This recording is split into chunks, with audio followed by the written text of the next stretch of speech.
ठाकुर जी के प्रति समर्पित हो जाओ। महाभारत युद्ध से पूर्व अर्जुन और दुर्योधन दोनों द्वारिकापुरी गए और द्वारिकाधीश से जाकर के कहने लगे, भगवान महाभारत युद्ध होने वाला है, आप किस पक्ष में रहेंगे? सब लोग, सब माताएं इधर देखें सावधानी से। तो ठाकुर जी बोले, भाई देखो, एक पक्ष लेना पड़ेगा, दो पक्ष में तो नहीं रह पाऊंगा मैं, या तो कौरवों की तरफ या पांडवों की तरफ, और रहना मुझे दोनों तरफ है क्योंकि दोनों ही मेरे संबंधी हैं। दुर्योधन पता है भगवान का समधी और लगता है, दुर्योधन की पुत्री ब्याई है भगवान के पुत्र को, बहुत संबंध है। ठाकुर जी के संबंधों में मत पड़ना, नहीं तो सिर घूम जाएगा। अर्जुन से, अकेले अर्जुन से इतने संबंध है भगवान के, कहां तक गिनोगे? तो इसलिए वो चैप्टर ही नहीं छूना है। वो कर्तुम अकर्तुम अन्यथा कर्तुम समर्थ ईश्वर, वो समर्थ, सर्व समर्थवान ईश्वर हैं, वो कुछ भी कर सकते हैं। तो भगवान बोले, एक तरफ मैं रहूंगा और एक तरफ मेरी सेना। अब ये तुम दोनों डिसाइड कर लो आपस में कि मैं किस तरफ रहूं और सेना किस तरफ रहे। लेकिन मैं तो प्रण ले चुका हूं कि मैं शस्त्र नहीं उठाऊंगा। जैसे ही भगवान ने कहा शस्त्र नहीं उठाऊंगा, दुर्योधन तुरंत बोला, तो ठीक है, सेना मेरी तरफ रहेगी, सेना मैं ले जाऊंगा। क्यों? बिना शस्त्र के कृष्ण को लेके क्या फायदा? वहां पे ओम जय जगदीश हरे स्वामी जय आरती तो करनी नहीं है आपकी। युद्ध है महाराज, लड़ना पड़ेगा, और आप शस्त्र नहीं उठाओगे तो इसका मतलब खड़े रहोगे, सुबह दोपहर शाम 3 समय भोजन करोगे, बस रोटी खाओगे वहां बैठ करके। ठाकुर जी बोले, हाँ हम तो यही करने आएंगे भैया। लेकिन अर्जुन शांत बैठा था। भगवान ने अर्जुन से पूछा, तुमको कोई दिक्कत तो नहीं है, इसको सेना दे दें? बोले, जी भगवान दे दीजिए। बोले, फिर सोच लो एक बार, पांडवों की टीम मजबूत नहीं है इतनी, यदि तुमको चाहिए हो तो हम चले जाते हैं कौरवों की तरफ, सेना दे देते हैं तुमको। अर्जुन बोले, नहीं नहीं, आप सेना दो इनको, आप अकेले आ जाओ हमारी तरफ। बोले, शस्त्र नहीं उठाऊंगा। बोले, बिल्कुल मत उठाओ, आप आओ हमारी तरफ। तो दुर्योधन हंसने लगा, बोले, पागल है, इनको लेके करेगा क्या? वैसे ही इसका पूरा सैन्य बल कमजोर है हमारे आगे, हमारे यहाँ इतनी बड़ी बड़ी तिमिंगिल मछलियां निगल जाएंगी पांडवों को, और अब तो द्वारिका की सेना और मिल गई, और ये पड़ा चक्कर में इनके बंशी बज गई वहां पे महाभारत युद्ध में। अर्जुन बोला, मैं देख लूंगा क्या करना है, आप जाओ। दुर्योधन सेना लेकर के चला गया। तब भगवान एकांत में अर्जुन से कहते हैं, अर्जुन क्यों नहीं ली सेना तूने? अरे तू लड़ता, बीच में मैं बचाव करके तुझे सेना दिलाता, मैं कह देता भाई इनका सैन्य बल कमजोर है, सेना इनकी तरफ, मैं आ जाता हूं कौरवों की तरफ। तूने क्यों नहीं मांगी सेना? अब मैं आऊंगा तेरी तरफ और शस्त्र भी नहीं उठा पाऊंगा, अगर बाद में उठा भी लेता तो भी चल जाता, लेकिन दुर्योधन निश्चित करके गया कि मैं शस्त्र ना उठाऊं, अब कैसे करेगा? अर्जुन कहता है भगवान से, बोले, प्रभु पहली बात तो आपने गलत समझा कि मैं आपसे कुछ मांगने आया था। मैं आपसे कुछ भी मांगने नहीं आया, ना आपकी सेना ना कुछ और एक बात कहूं, मैं आपको भी मांगने नहीं आया हूं, मुझे आप भी नहीं चाहिए। सेना लेगा दुर्योधन, आप भी मत आओ मेरी तरफ। भगवान बोले, तो फिर? चरणों में सिर रख करके अर्जुन कहता है, मैं खुद को देने आया हूं, मैं खुद को आपको प्रदान करने आया हूं, मैं आपको लेने नहीं आया, मैं अपने हाथ आपके हाथों में पकड़ाने आया हूं कि भगवान महाभारत युद्ध होने वाला है, मेरी सामर्थ्य नहीं है कि मैं क्या करूं, आप मेरा हाथ पकड़ करके, करिष्ये वचनम तव, आप जो कहोगे मैं सब करूंगा, बस आप मुझे रखो अपने पास, मैं रखूं आपको, इतनी मेरी सामर्थ्य नहीं है, आप मुझे रखो अपने पास। भगवान, इसी को कहते हैं समर्पण। स्वयं को ठाकुर जी के चरणों में दे दिया, आलसी हो जाओ, ठाकुर जी के भरोसे पड़ जाओ। देव देव आलसी पुकारा, सुंदरकांड कहती है। बोले, देवों के भरोसे जो पड़ा रहता है वो महा आलसी है। देव के भरोसे मत पड़े रहो, कर्तव्य करो, लेकिन ठाकुर जी के आश्रित होके, क्योंकि ठाकुर जी मैं तो करने जा रहा हूं, लेकिन जो होगा मैं आपको अर्पित करता हूं, मेरे लिए जो उचित हो वही देना मुझे, अगर वो बुरा भी होगा तो भी मुझे स्वीकार है। इस प्रकार से ठाकुर जी के चरणों में जाओ। भगवान ने गीता में एक बार भी नहीं कहा कि अर्जुन तू जीतेगा, कभी नहीं कहा। भगवान केवल ये कहते हैं युद्ध च युद्ध च, युद्ध के लिए ऐसा कर, युद्ध के लिए ऐसा कर। युद्ध माने कर्म के लिए, कर्म कर कर्म कर कर्म कर। भगवान कभी नहीं कहते कि तू जीतेगा, तू बस अपने कर्म पर ध्यान दे, फल क्या मिलेगा ये तू देख लियो अपने आप। ठीक वैसे ही बंधुओं, ये समर्पण, जब तक विश्वास नहीं होगा, संबंध नहीं होगा, तब तक आप ठाकुर जी के प्रति समर्पित नहीं हो पाओगे। आज ब्रजवासियों का विश्वास दृढ़ हो गया ठाकुर जी पर, और सबने अपने इष्ट के रूप में गोवर्धन नाथ को स्वीकार किया, तो विश्वास भी हो गया, संबंध भी हो गया। और फिर उसके बाद में सब ब्रजवासियों ने आत्मनिवेदन कर दिया, पूर्ण समर्पण कर दिया। कब? जब गड़गड़ करके बादलों ने आकर के ब्रजमंडल पर आक्रमण किया, मोटी मोटी बूंद की धारें गिरने लगी। हुआ क्या था, 56 भोग में से कुछ सामग्री नारद जी लेके चले गए, और लेते गए, खाते खाते पहुंच गए इंद्रलोक। और इंद्र से जाकर के बोले, इंद्र जरा हाथ आगे करो। इंद्र ने हाथ आगे किया तो बोले लो मोहन थार खाओ। इंद्र ने मोहन थार खाई, बोले बहुत बढ़िया स्वादिष्ट है महाराज, ब्रास की खुशबू आ रही है इसमें से, और ये कहाँ से लेके आए हो आप? बोले बढ़िया लग रही है। बोले बहुत बढ़िया लग रही है, और खाओगे? बोले हाँ खिलाओ। लो अब तुम ये कलाकंद खाओ। कलाकंद खा ली। बोले बताओ तो सही कहाँ से लाए? बोले बढ़िया लगा ना? बोले हाँ। ले पेठा खाओ। खिलाते गए। जब इंद्र बिल्कुल आनंदित हो गया, बोले महाराज बताइए किस हलवाई ने बनाया ये? बोले ब्रजवासियों ने बनाया था। बनाया तो था तुम्हारी पूजा के लिए, लेकिन अंत समय में एक अन्य देव उनके सन्मुख आ गया और वे उसकी पूजा कर रहे हैं, तो उसी खुशी की ये मिठाइयां बट रही थी, तो मैंने सोचा तुमको भी खिला दूं थोड़ी सी। इंद्र बोला ब्रजवासियों ने मेरी पूजा छोड़ दी, यहां देख लो।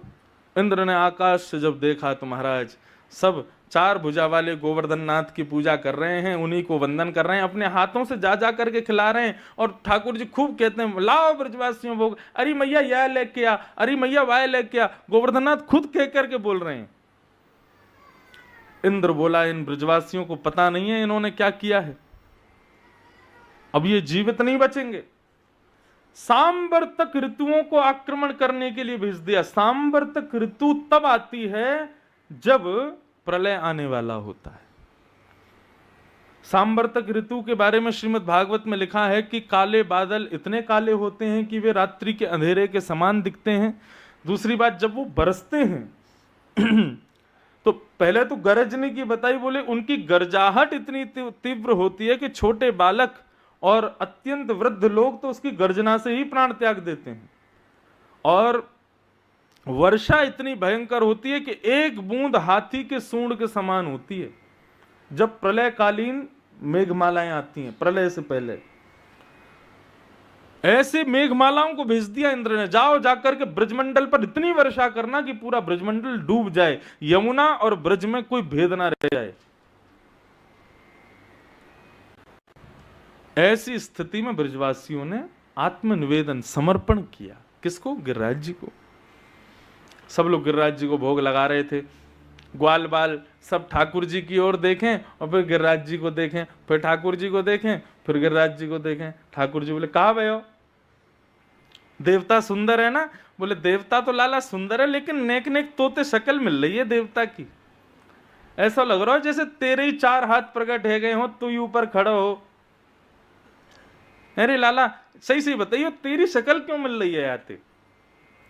ठाकुर जी बोले अरे तू नहीं जाने, मैं अपनी गैया चरावे यही गोवर्धन पर्वत पे आता हूं ना, तो जा गैया को दूध मैंने पियो, वही गैया को दूध ये देवता पीवे, या हमारे हम दोनों उनकी शक्ल एक जैसी। श्री दामा बोलो ये कोई बात ना हो करे। क्यों?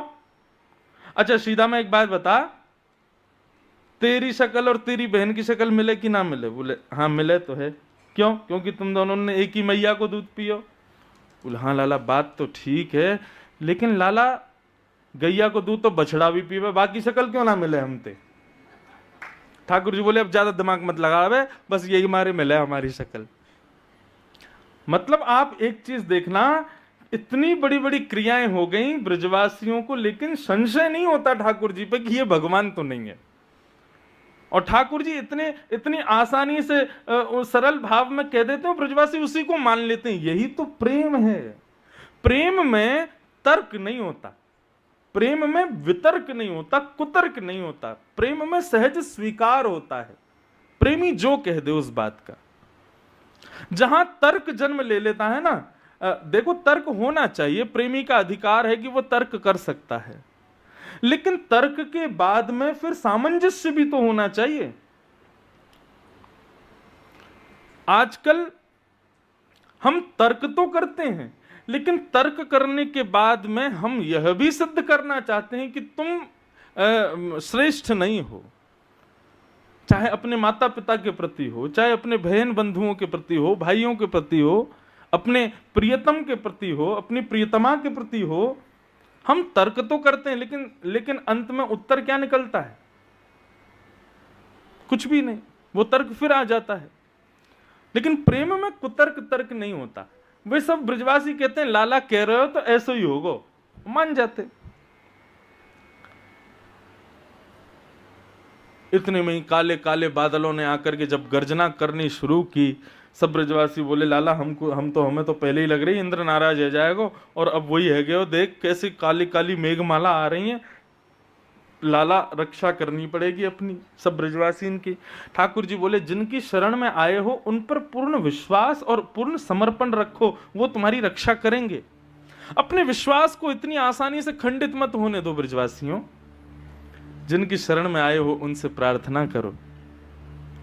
सब ब्रजवासी गोवर्धन नाथ से प्रार्थना करने लगे, हे गोवर्धन नाथ, हम आपकी शरण में हैं, हमारी रक्षा करो।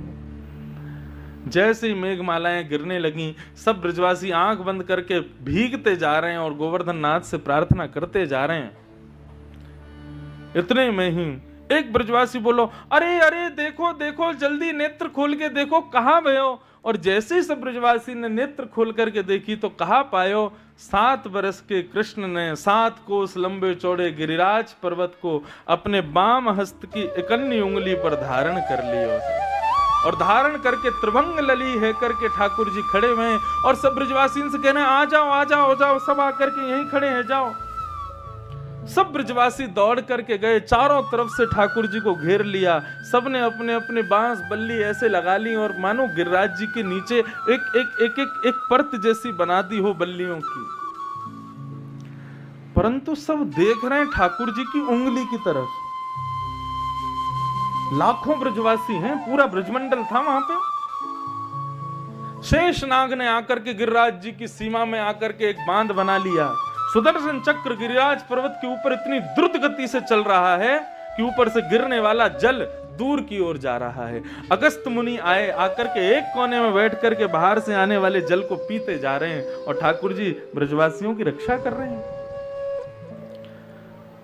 सब ब्रजवासी 4-5 घंटे तक तो मौन रहे, चुप बिल्कुल, और ठाकुर जी को देख रहे हैं। ठाकुर जी मंद मंद मुस्कुरा रहे हैं, कभी यहाँ ग्वाल वालों को देखें, कभी वहां गोपियों को देखें, कभी दूर खड़ी गैयाओं को देखें, और सबको देख करके ठाकुर जी मंद मुस्कुरा रहे हैं। सब ब्रजवासी साहस नहीं कर रहे पूछने का कि भैया ये हुआ क्या है, ये कैसे उठा लियो लाला ने इतना बड़ा पर्वत? कितने वर्ष के? 7 वर्ष के हैं ठाकुर जी। कल जो लाला यहाँ गोवर्धन पर्वत उठा रहे थे उनकी आयु कितनी है? 5। और सोचो उनसे 2 साल बड़े। और 7 वर्ष का बालक देखने में कितना नाजुक लगता है, कितना बिल्कुल ऐसा लग सकता है कि ये कोई विशेष कार्य कर पाएगा, नहीं कर सकता। लेकिन ठाकुर जी खड़े।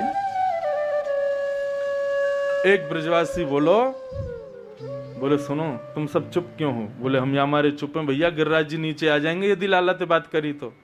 बोले क्यों? बोले लाला की नख पे ही तो हैं गिरिराज जी। बोले हाँ, लाला की नख पे थोड़ी है, तो हम सब ब्रजवासी ने ये बांस की डंडा लगा रखे हैं, ये ठाकुर जी यहाँ पे टिके हुए हैं, गोवर्धन नाथ यहाँ पे टिके हुए हैं, लाला ते कहो अपनी उंगली नीचे कर ले। सब ब्रजवासी बोले लाला बहुत देर रह गई ऐसे खड़े खड़े, अब तू यहाँ उंगली नीचे कर ले, हमने अपनी बांस बल्ली लगा रखी है, यहीं पे तो गिरिराज जी टिके हुए हैं, तू काहे को नाटक कर रहा है? ठाकुर जी बोले अच्छा मैं नाटक कर रहा हूं? बोले हाँ, या को नीचे कर। ठाकुर जी बोले तुम्हारी बांस बल्ली इन पर टिक रहे हैं? बोले हाँ, और नहीं तो कहा, तू क्या सोच रहा तेरी या पतरी सी उंगली पर टिके हुए हैं? ठाकुर जी बोले हम बे यही पर टिके हुए हैं ये। चल चल लाला बात मत बनावे, अब नीचे कर ले उंगली, बहुत देर रह गई तो खड़े खड़े। ठाकुर जी बोले कहाँ जाऊं मैं, कब मानेंगे कि मैं भगवान हूं? कभी नहीं, कोई कितनी बड़ी लीला कर लूं इनको कभी विश्वास नहीं होता। ठाकुर जी बोले ठीक है तो मैं उंगली नीचे कर रहा हूं, आप लोग संभालो। बोले हाँ हाँ लाला तू कर नीचे। जैसे ठाकुर जी ने अपनी उंगली थोड़ी ढीली की, महाराज पूरा पर्वत हिलने लगा, जोर की आवाजें आने लगी, चट चट चट चट करके सारे बांस बल्लियां टूट गईं। सब बोले अरे लाला संभाल संभाल संभाल। ठाकुर जी ने फिर से उंगली लगाई, सबकी बांस बल्लियां ऊपर से उधर गईं। सब उनको देख रहे हैं, मोटी मोटी बांस बल्ली 80-80 वर्ष पुरानी, और ये 2 मिनट में चटक गई। और फिर लाला को देखें, अब तो सारी बांस बल्ली नीचे आ गई, अब अकेले ठाकुर जी अपने नख पर गोवर्धन को धारण करके खड़े हैं। अब तो सब ब्रजवासी बोले लाला तेने इतना बड़ो गिरिराज पर्वत कैसे उठायो? बोले मैं तो बचपन से कह रहा हूं कि मैं जय जय हूं, तुम मानो ही ना हो। अरे भैया मैं फिर कह रहा हूं मैं भगवान हूं, मेरे चरणन में आके प्रणाम करो। चलो आओ, ए मधुमंगल सीता में चलो आओ प्रणाम करो। मधुमंगल बोलो ऐसा तेने कहा क्यों जो तू जय जय? बोले मैं हमने पूतना मारी, हमने अगासुर मारो, बकासुर मारो, धेनुकासुर मारो, अरिष्टासुर मारो, केसी मारो, इतने सारे राक्षस मारे और अब गिरिराज पर्वत उठा लियो। बोले हम बे मारी तेने पूतना, खुद ही मर गई वो, और वहां मरी मराई में 10-10 डरना हमने मारे, मारी तेने पूतना। लाला आप सच सच बता तेरी उंगली में इतनी इतनी इतनी शक्ति कहां से आई? कौन सा टोना टोट का सीख के आया हो तू, हमें बता। अरे लाला कोई भी वस्तु मिले तो बांट के खानी चाहिए, बांट के सबन में बांटने, तो कोई टोना टोट का आगो तो हम बता दे, हम भी सीख लेंगे, हम भी पर्वत इंद्र ने भेजा। अभिनव जलधर सुंदर धृत मंदर ए। उस समय श्याम सुंदर ने धृत धारण किया, किसको? मंदर यानी कि पर्वत को।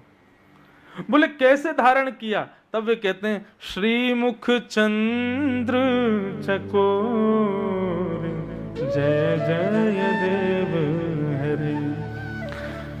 श्री जयदेव महाप्रभु कहते हैं बोले वास्तविकता ये है कि भैया जब श्री गर्गाचार्य जी आए थे तो गर्गाचार्य जी मैया को ये तो बता के नहीं गए कि मैया ये नारायण है, क्योंकि भगवान ने मना कर दिया था, लेकिन गर्गाचार्य जी एक चीज बता के गए थे। क्या? नारायण समो गुणई ही, मैया तुम्हारा जो लाला है ना ये नारायण के समान गुण वाला है, यदि कभी कोई अद्भुत क्रिया करे तो घबराना नहीं, ये कर सकता है, तो ये बहुत बड़े बड़े काम करेगा, एक दिन ये पर्वत भी उठाएगा। मैया को पहले ही बता के गर्गाचार्य जी। और मैया जब ये पर्वत उठावेगा तो इसकी शक्ति छीण ना हो जाए, उसके लिए आप एक काम करना, आपके लाला की गोपनीय शक्ति भी एक कन्या के रूप में जन्म ले चुकी है वृंदावन में। मैया बोली कौन? बोले वृषभानु जी है ना, वृषभानु नंदिनी श्री राधा रानी, वो आपके लाला की गोपनीय शक्ति है, आह्लादनी शक्ति है।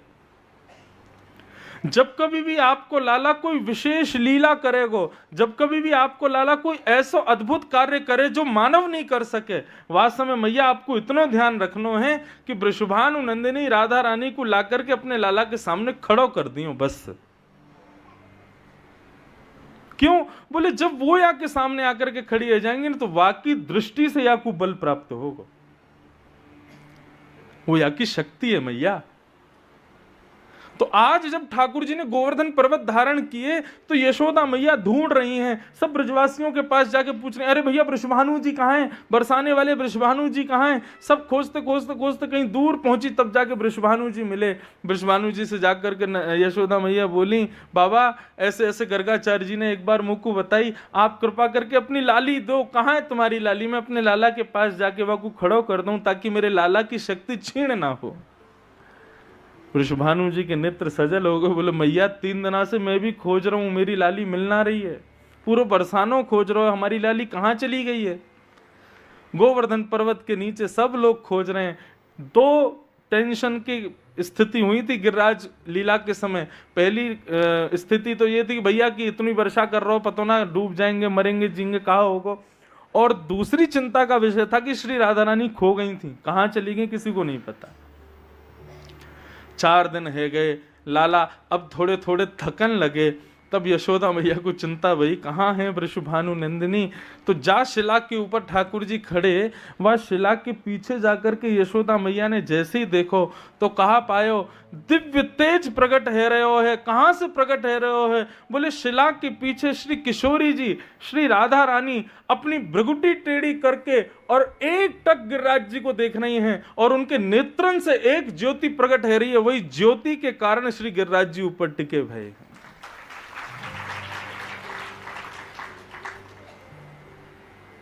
क्या समझ आया? वास्तव में गिरिराज धरण हमारे कन्हैया नहीं है, श्री राधा रानी है। ठाकुर जी तो केवल उंगली लगा के ऐसे नाटक कर रहे हैं, वास्तव में गिरिराज जी तो श्री किशोरी जी ने अपनी भ्रगुटी पर उठा रखे हैं। बोले राधा रानी की जय।